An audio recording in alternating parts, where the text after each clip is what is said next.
নমস্কার, আজকে আমি বানাবো কাঁচা কলার কোফতা। আসুন কিভাবে বানাচ্ছি দেখাবো। এই যে কাঁচা কলাটাকে আমি সিদ্ধ করে নিয়েছি, এর মধ্যে দিয়ে দিয়েছি ময়দা, 1 চামচ ময়দা, 1.5 চামচ বেসন, লঙ্কার গুঁড়ো একটু, হলুদ গুঁড়ো আর লবণ দিয়ে ভালো করে মাখিয়ে নেব। নিয়ে বড়া বানাবো। ভালো করে মেখে নিচ্ছে। ভালো করে মেলানো হয়ে গেছে। এর মধ্যে লবণ দিয়ে দেব। লবণ একটু অল্পই দেব, কারণ আমি তরকারি বানাবো তো, তরকারিতে একটু লবণ দিতেই হবে। আর একটু রসুন থেতো করে রেখেছিলাম, অল্প রসুন থেতো দিয়ে দিচ্ছি। আপনারা চাইলে দিতেও পারেন, নাও পারেন।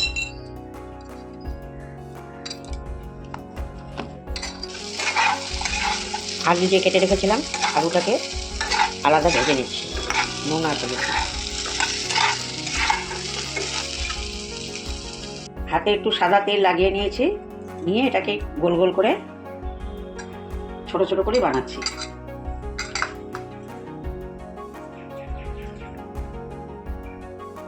এমনি করে বানিয়ে নিয়ে তেলে ভেজে নেব।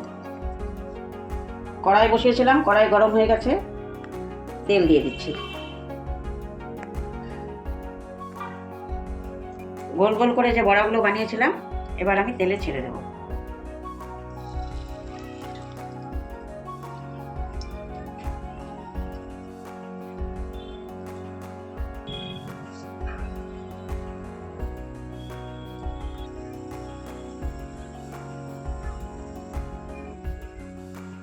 এখন বড়াগুলোকে উল্টিয়ে দেব, হালকা হালকা করে ভেজে নেব। বড়াগুলো ভাজা হয়ে গেছে, এবার উঠিয়ে নিচ্ছি। এটা একটু নরম করে ভেজেছি, কারণ এই তরকারিতে দেবো তো। কড়াইয়ে আর একটু তেল দিয়ে দিয়েছি, একটা লঙ্কা ভেঙে দিচ্ছি, শুকনো লঙ্কা, আর ফোড়নে একটু গোটা জিরা দিচ্ছি, দুটো তেজপাতা দিচ্ছি। দিয়ে এবার আমি মশলাগুলোকে ভেজে নেব। মশলা আমি এখানে রেডি করে রেখেছি। লঙ্কার গুঁড়ো, জিরের গুঁড়ো, ধনের গুঁড়ো, কটা গোলমরিচ বেটে দিয়েছি, একটু পেঁয়াজ, রসুন, আদা বাটা এর মধ্যে মিলিয়ে রেখেছি। আমি মশলাটাকে আগে ভেজে নিচ্ছি, কারণ আলুটাকে ভেজে রেখেছি, পরে আলু দেব। এর মধ্যে আমি হলুদ দিয়ে দিচ্ছি। হলুদ অল্পই দেবো, কারণ আমি হলুদ আলুর মধ্যে দিয়ে রেখেছিলাম। নুনটাও দিয়ে দিচ্ছি, নুনও অল্প করে দিচ্ছি। এবার মশলাটাকে ভালো করে ভেজে নেব।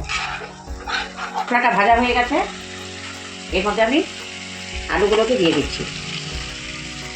আলুর সঙ্গে ভালো করে কষিয়ে নেব, তাহলে আলুটাও সেদ্ধ হয়ে যাবে। আলুগুলো কষানো হয়ে গেছে, একটুখানি ঝোল দিয়ে দিচ্ছি। গরম জল করে রেখেছিলাম, গরম জল দিয়ে ঝোলটা দিয়ে দিলাম।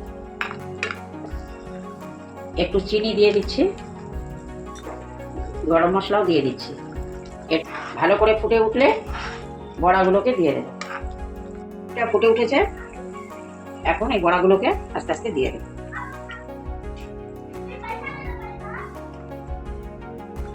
নামাবার সময় একটু ঘি দিয়ে নামিয়ে নেব। এই যে আমার কাঁচা কলার কোফতা বানানো হয়ে গেছে। আপনারাও বাড়িতে বানিয়ে খেয়ে দেখবেন, ভালোই লাগবে।